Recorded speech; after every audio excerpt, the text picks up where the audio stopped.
Mbote, cher client, mbote balandi agence immobilier 1000 solutions. Mbote bandeko bazwami na mokili mobimba o bandi makolanda agence immobilier 1000 solutions. Bandeko nanga bazwami na États-Unis, bandeko bazali na Poto, bandeko bazali na Asie, Afrique, Congo et surtout Kinshasa mobimba. Nzambe ya lola pambola bino. Merci na libakwa munene pe mokolo malamu oyo ngai Frère Blaise lelo nazwami suswawa pote bino bolanda ngai uniquement pour na émission immobilière oyo ngai nasalelaka bino awa. Ngai awa nazali juste na commune Nsele, nazali précisément na entrée ya OCC, je dis bien nazali na entrée ya OCC, donc naza à peu près na 200 mètres na boulevard, nazali na deuxième avenue après entrée OCC. Naye kolakisa bino émission moko immobilière ya kitoko, milieu moko bozomona ya kitoko, wapi ba résidence ndenge na ndenge, wapi bandeko ebele batongi bandako pemeni. Voilà, naye kolakisa bino vrai emplacement. Ceux qui oke wana komona wana déjà ezali route principale ya OCC wana bozomona wana eza route principale, place bozomona poto wana ya courant wana, place ba moto wana ezoleka wana. Voilà, wana eza route principale ya OCC. Tozali à 100 mètres na route principale ya OCC. Tozali juste l'entrée OCC. Par rapport à boulevard national, nous sommes à 200 mètres.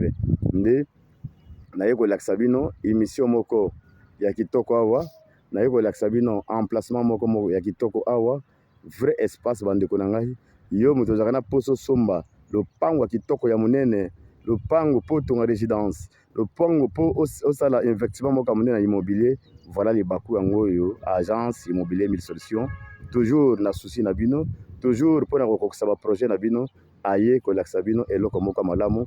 Awa nazali vraiment na Daipen, milieu bozomona mai ezali, milieu bozomona courant déjà ezali.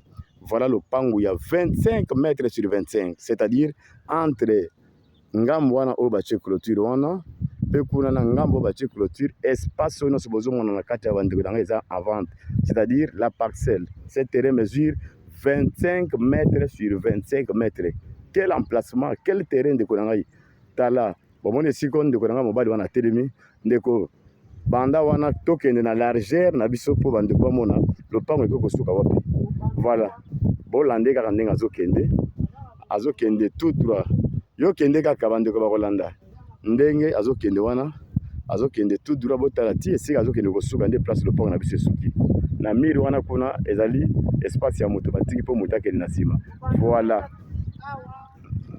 Et bon, esika alongwe awa ti place akomi wana ezali 25 mètres kobanda na borne oyo awa ti place asuki wana eza 25 mètres. Maintenant kende susu ti na suka lopango po balandi agence immobilier 1000 solutions bazwa détail na précision exacte, n'est-ce pas, ya mesure pe emplacement lopango na biso. Ndeko wana esika aza kokende wana ezali limite ya suka place lopango eko kosuka. Bolanda ye une grande parcelle, je dis bien un bon terrain. Voilà.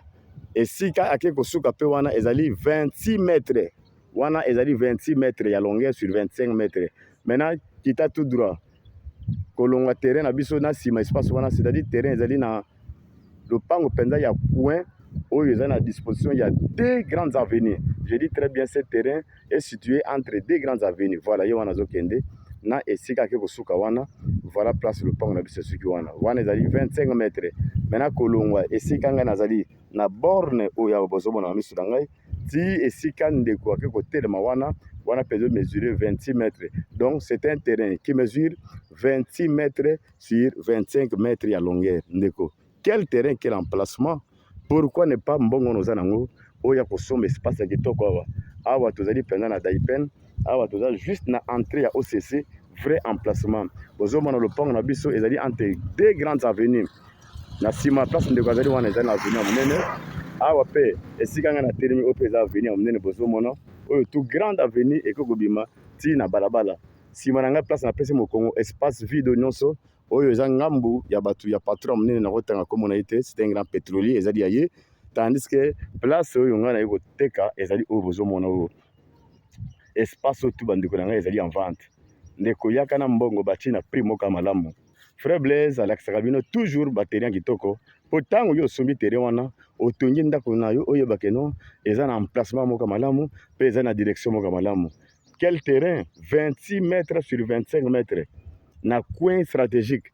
Tala déjà bandeko nyonso ndenge basali ba clôture na bango ndenge basali avenir ndenge ezokende ngambo wana pe ndenge basali yo nde moto tikali soki ozwi place oyawa vous ne serez jamais déçu puisque ezali na vrai emplacement entre deux grandes avenues wana avenue eketi na sortie n'est-ce pas ya route principale OCC yo pe sur avenue Mati Boye donc le pango ya coin donc vous vous retrouvez devant deux grandes avenues ndeko na ngai yaka komona nga noki noki benganga na numéro na ngai ya plus 243 90 191 wana ngai moko frère Blaise na komema yuti nesika oyo osombi lopango avec tous les documents en ordre na milieu moko résidentiel otongi ndako na yo et vous ne serez jamais déçu.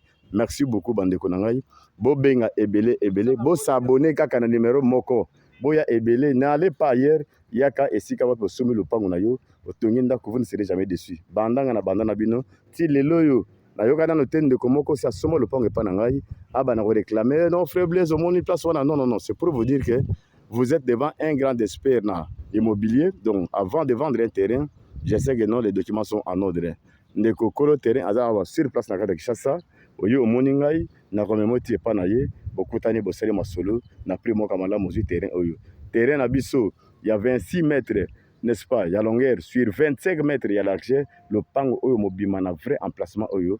Tozali ko banda yango na $15 000 toyo kana. Masolo eza moke. Description est belete vie emplacement le terrain pe na kitoko dango nde bazo bana na terrain wana na $15 000 je dis bien 15 000 toyokani masolo moke osombi 26 mètres sur 25 mètres ya longueur. Nzambe apambola bino apambola misala na bino santé na bino plein succès na noso bokosala puisque soki boza malamu wana pe agence na biso ko kene liboso. Merci beaucoup encore une fois. Nzambe a soutenir bino ba projet na bino ba travaux na bino nonso.